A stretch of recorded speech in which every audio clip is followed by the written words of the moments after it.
Hey everyone, how's it going? Want to pop on here and give my weekly recap for how my process of losing 10 pounds in 8 weeks is going. So for anyone who has kind of like kept up to date with some of my stories, I've been starting to change some of my diet, nutrition, workouts, and then I want to give a little bit of an update here on some of my weight and progress that I am seeing as well. So I'd say first off, with the nutrition, what I've kind of changed along this time is I went in and calculated some of my macros. So I basically just went in and dropped into a calculator what my height, what my age is, what my activity level is, and it gave me, it kind of spit me out a basically calorie goal and macronutrient goal, depending on how many grams of protein that I wanted for my activity level and what my goals are. So it spit out that my total energy expenditure is 2,650 calories. So that's just my calories that I burn when I am just being active, my day-to-day. And then it also spit out, in order to try dropping down weight or lose around 1 to 2 pounds a week, I want to be 500 calories less than that. So I wanted to get it to 2,100 calories total for the day. And I apologize if I'm a little sluggish this morning. I'm still sipping on coffee and waking up. For some of my other macronutrients, which are just your protein, carbs, and fat, because that is what comprises up the grand majority of our calories. I want it to be between 1 to 1.1 grams of protein per body weight. And that's just really because that's what's recommended in order for fat loss during this time. So I dropped that into a calculator. It wants me to be at around between 170 to 190 grams of protein per day. Carbohydrates, it wants me to be at around 150 grams. And then fat, it wants me to be at around 80 to 85 grams per day. Out of these, the most that I'm monitoring really is my protein. My calories, I've calculated my macros and I've tracked it via an app. I have my clients personally track it, especially when it's typically their first time. I think it's very educational and very helpful. By this point, I kind of know what the macronutrient profile is in most of my foods, so I can make more educational, not educational guesses, but I understand what's in the background of some of my food. So I feel like I can make a pretty good decision on what will help me reach towards some of my goal and what will not. For some of my meals, what I've been doing is I've been meal prepping all my lunches. So I basically meal prep chicken, chickpea, sweet potato, mushroom. So a lot of really good fiber, a lot of really good complex carbohydrates.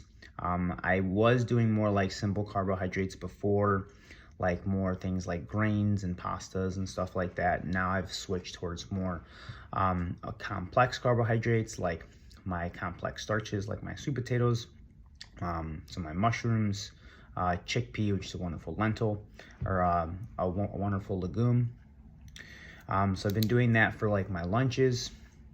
For my breakfast, I'll typically go a shake, and I typically do a couple scoops of protein in that, creatine. I do a low-fat milk, a low-fat Greek yogurt. I do some turmeric, some black pepper in there. I'll put some honey in there, put some spinach, and I like to get some of the frozen spinach and some of the frozen kind of antioxidant blues and reds berry mix. That tends to be really, really good and just easy. Other than that, nothing else that I know goes into there. A snack that I'll have during part of my day is a protein bar. I've been doing a builder bar here, which is a little bit higher in the calories than I want to right now. It's around 280, 290 calories for around 20 grams of protein. I like to typically go for something that is closer towards that. For every 1 gram of protein, it's around 10 calories. So something that's around 200 calories for 20 grams is something that's typically pretty nice for me for a protein bar. Anything else extra? The only supplements I'm really taking are, I drink coffee. That's a supplement pre-workout. In my coffee, I really only put like a little bit of oat milk, no sweetener. Let me think. Whey protein powder and creatine. So other than that, nothing else from a like supplement standpoint. I'll do a green tea before bed because green tea is really, really great for fat loss. Although some people don't like when I go to the bathroom in the middle of the night. It happens, right? For workouts here, what I've been doing is I've been keeping my frequency around 5 to 6 days a week of lifting. I want it to be heavy. I went through during the summer, as I said in my last video, or not the summer, in the winter, I did more of a strength and a hypertrophy block. Right now I'm doing kind of more of a strength hypertrophy mix to get that stimulus to my muscles to where it's like they're still going underneath growth. They still need to maintain some of this muscle mass. And I'm giving them the proper building blocks, which is that protein, supplements. And then that's like my frequency for kind of lifting. I've been putting in like 1 to 2 days of more of like cardio focused in there as well. So I went on like a small jog. Sometimes I'll do like a yoga class, but nothing super crazy. Some of the bigger things that I think have helped with this is I did around 5 to 10 minutes of like a high intensity interval cardio at the end of some of my workouts. Did it mostly at the end of my workout because I didn't want my body to be expend my energy and my phosphocreatine from my creatine, so that way I wouldn't have enough of that energy to be lifting heavier weights. So that's why I'm doing it at the end of my workout session. And then I've been going on walks here, so like 20-minute walks just around the neighborhood because it's fun and it's cardio, about like 3 to 4 times a week. So that's another thing that I've been adding in. And then, so the intensity of my lifts, I definitely want to hit towards like a fatigue point when I am getting into like more of my hypertrophy range, they say. And then when I'm doing my strength, I'm not going to absolute fatigue, but I am trying to take it to a point to where I'm at like at least an 8 or a 9 out of 10, but not like that 10 out of 10. So that's what I've been doing for some of my nutrition, some of my workouts. The weight and progress that I've seen is actually quite remarkable. So I started off at 172 last Sunday, or in the week, I got to around like 166.8. So down around almost 6 pounds there. I found that pretty wild. And then today or yesterday, I weighed in at 163.6, which was a total of 8.6 pounds down. This morning I weighed in at 165. So honestly, I would have been really happy with just 1 to 2 pounds. That's what my goal was.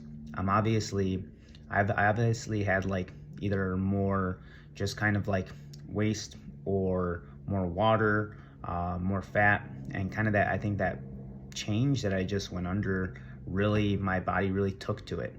I want to say that a lot of it is water, because there's a couple different reasons. I've brought down my simple carbohydrates and a little bit of my carbohydrate intake. Carbohydrates do make us store more water. So for that reason, I'd have to think that maybe I have a little less water on me. Another reason is I'm on creatine, which holds more water as well. So I want to think that I have some more water fluctuation that I have. I did an InBody actually the other day and found out it was like 63% water. So I definitely hold a lot of water in me, and I drink a ton throughout the day, which is wonderful. And also too, I have been up near 210 in my life. Currently I'm at around 163. So I'm still quite a bit down from where I was previously, but because those fat cells, they just don't go away, they will hold water too. So that's another reason why I believe that A lot of it is water fluctuation, which is totally fine. But also some of those were stored in my adipose cells or my fat cells, so I'm not surprised that they now flush out some of that water. So yeah, I'm down a pretty good amount. I feel good. Never during the week did I feel like I was out of energy or I was doing too much. Really, they just felt like little changes that just kind of added up for my nutrition, for my workouts, just some of my habits. So this has been a pretty fun process. I'm going to continue on for this week. And it's not like I'm also being restrictive during this process. I had Korean barbecue on Saturday. I had a couple of drinks with some of my friends on Friday. So like this is something to where like I am not needing to feel like I need to be very restrictive to get the results that I need to. And that's what I want a lot of people to kind of take away from this is you don't need to do something crazy in order to see the results that you want to see. You just have to have the grand majority of your habits and your choices in favor of what you want to do, versus on the contrary, where the grand majority of our choices are not in favor of what we're trying to do. But feel free to follow along some of this journey. If you guys have any questions, please feel free to comment and like, share, comment, I guess, if you guys found this helpful. I'm really trying to help out anyone and everyone that I can. See ya.